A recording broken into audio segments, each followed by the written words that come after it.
조갑제 TV 시청자 여러분 안녕하십니까. 2018년 10월 21일 일요일 오후 3시를 넘어섰습니다. 홍준표 전 자유한국당 대표는 문제의 핵심을 정확하게 잡아서 아주 대중적인 표현을 하는데 아마 현역 정치인 중에서 최고의 역량을 가진 분입니다. 저는 홍준표 전 대표의 정치 행보에 대해서 좋아하는 점도 있고 비판하는 점도 있지만은 잘하는 건 잘한다고 그러고 못하는 건 못한다고 그래야 되니까 가끔 제가 홍준표 대표의 글과 말을 소개를 합니다. 최근에 아주 왕성한 페이스북 활동을 벌이고 있습니다. 지금은 현역 정치인은 맞는데 국회의원이 아니니까 장외에서 글을 통해서 활약을 하는데 이게 언론에 실리는 글보다 더 정확하게 본질을 꿰뚫는 글들이 있어서 가끔 소개를 드리는데 어제도 아주 날카로운 지적을 했습니다. 즉 서울시사나 서울교통공사의 고용 세습 문제가 지금 가장 큰 이슈가 되고 있는데 여기에 대해서 페이스북에 뭐라고 썼느냐. 문재인 정권과 검찰이 어떤 조치를 취하는지 한번 보겠다. 과정의 공정성이 지켜지는지 두 눈 부릅뜨고 감시하자라고 했습니다. 강원랜드 직원 채용 사건에서는 우리 당 의원 권성동, 염동열을 잡기 위해 대통령까지 나섰고 검찰은 특별수사반까지 구성해서 억지로 두 사람에 대해 체포영장을 청구하고 국회에서 부결되자 억지 기소까지 했다라면서 홍준표 씨는 이렇게 이야기를 합니다. 정권과 연대하는 민주노총을 배반하고 앞서 두 의원처럼 박원순 서울시장을 체포할 수 있는지 우리 한번 눈여겨본다면 민주노총이 지배하는 공공노조가 어디 서울교통공사 한 곳뿐인가 라고 반문을 했습니다.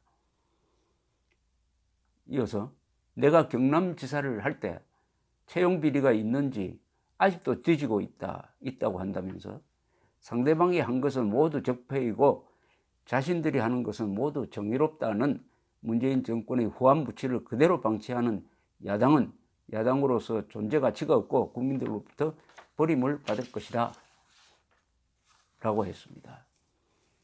이 홍준표 대표는 경남지사를 할 때 노조와 맞서가지고 생산성이 없는 경남의료원을 폐쇄한 전력이 있습니다.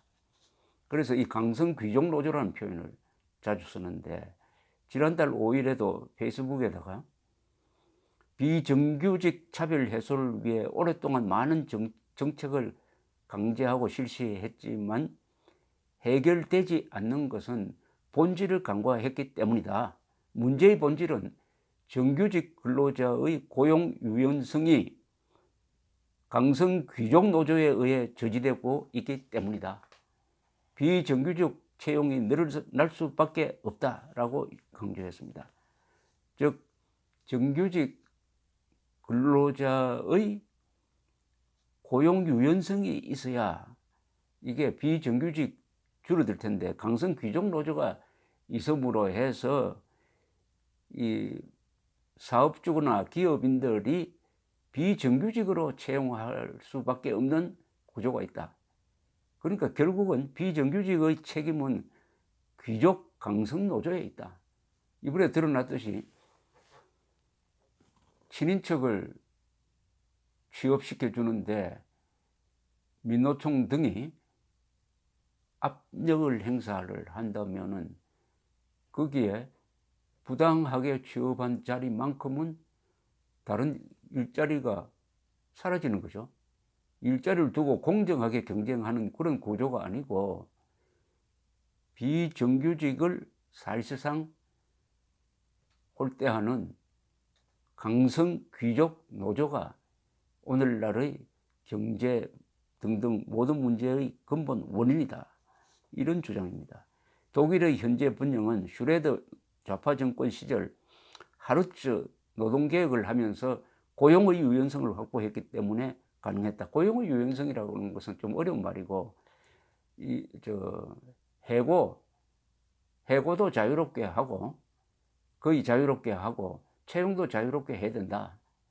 해고하는 길을 막아버리면 채용도 막힌다. 순환구조다. 이런 뜻입니다. 그 덕분에 슈레드는 실각했지만 독일은 살아나 지금의 번영을 이루고 있다. 홍 전 대표는 또 고용의 유연성을 확보하지 않고는 그 어떤 정책도 비정규직 문제를 해결할 수가 없다. 조직화된 극소수 강성 귀족 노조가 대한민국을 멍들게 하고 있다. 그래서 나는 근로자의 3%도 되지 않는 강성 귀족 노조가 그들의 기득권을 지키기 위해 대한민국을 망치고 있다고 생각한다. 이렇게 이야기를 했습니다. 지금 귀족 노조라고 일컬어지는 민노총, 대기업의 이 강성 노조원들의 뿌리를 캐고 올라가면은 어디에 닿느냐 하면 1970년대 박정희 대통령이 주도했던 중화공업 건설과 맞닿습니다. 그때 박 대통령은 중화공업, 그러니까 거대한 공장을 돌리기 위한 기능공 양성에 집중했습니다. 그때 중화공업 건설을 통해서 양성된 이 기능공들이 숫자가 아마 거의 200만에 육박할 겁니다. 200만이면 가족까지, 부양가족까지 합치면은 막 7, 800만이 됩니다. 이분들이 고봉급을 받기 시작해가지고 지금 뭐 용접하시는 분들도 연봉 1억 원 뭐 이렇게 되지 않습니까? 큰 기업일 경우에 그렇습니다.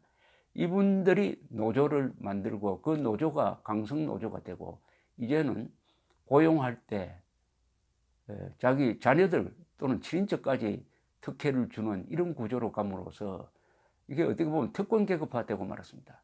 강성 귀족 노조죠.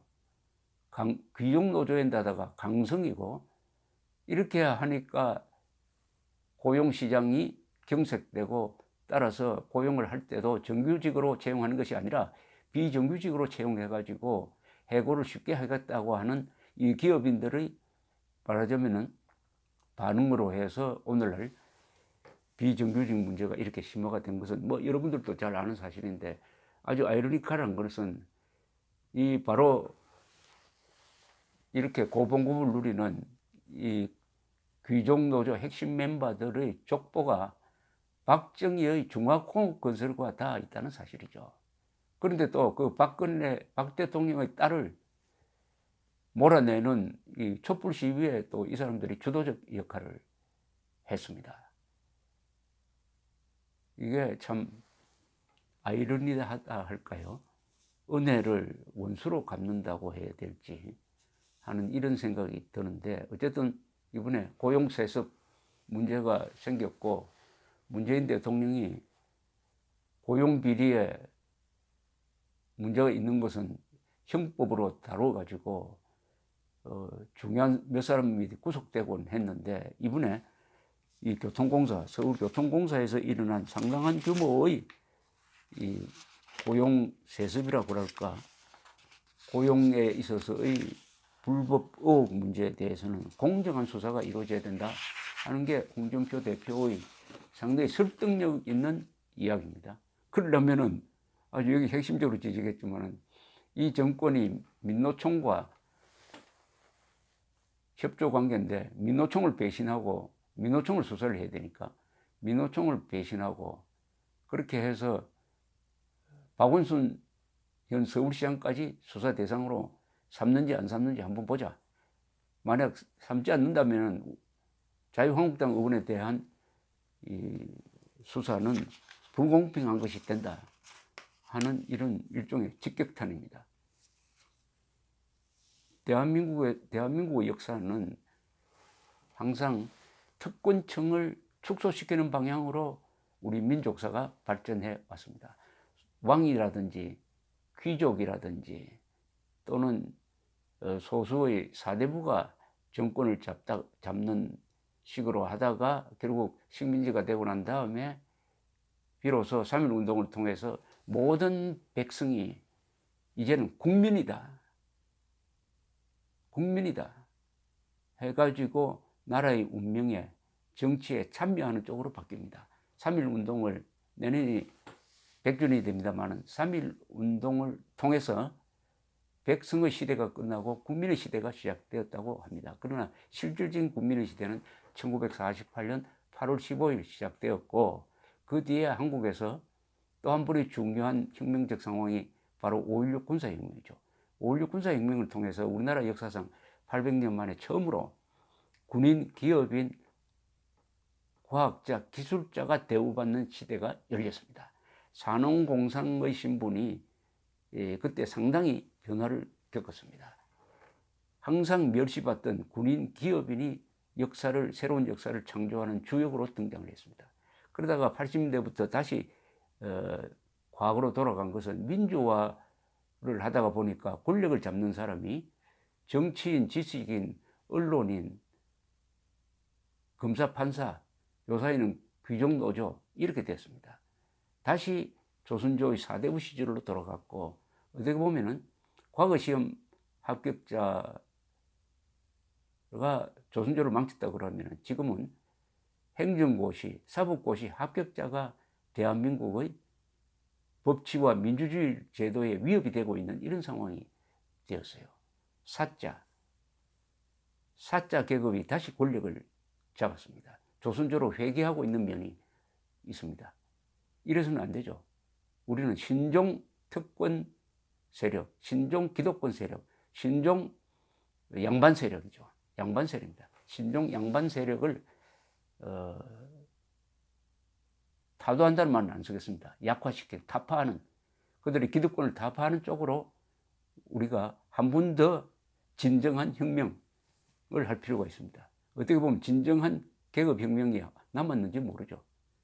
공산당식의 계급혁명이 아니라 이것은 특권층을 약화시키는, 특권층이라 하면은 귀족노조, 선동 기자들, 정치 검찰, 정치 판사, 그리고 제왕적 국회 등등 아니겠습니까? 그걸로 가는 도정에서 많은 투쟁이 필요할 것이라고 생각하는데 홍준표 대표가 그런 문제의 핵심을 잘 잡고 있다는 생각이 들어서 소개해 드렸습니다. 감사합니다.